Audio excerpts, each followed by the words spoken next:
The overall goal of this procedure is to isolate large quantities of functional Cystic Fibrosis Transmembrane Conductance Regulator, or CFTR, protein.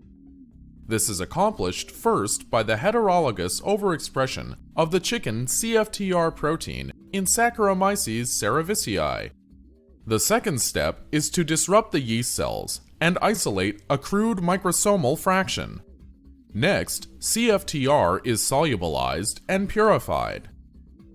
The final step is to measure the rate of ATP hydrolysis by the purified protein in order to assess whether it remains functional. Ultimately, overexpression in S. cerevisiae allows the production of highly pure, functionally competent CFTR in milligram quantities.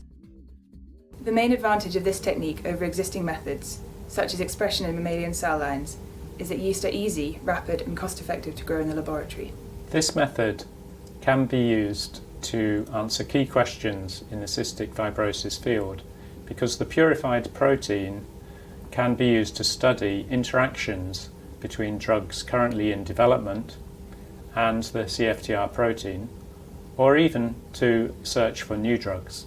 This method can provide an insight into CFTR purification and can also be applied to other membrane proteins which are difficult to express and purify. Generally, individuals new to this method will struggle because CFTR is rapidly degraded by proteolytic enzymes in yeast and has a tendency to aggregate in solution.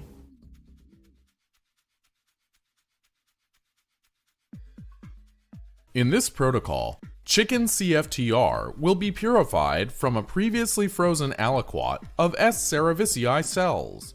The procedures for growing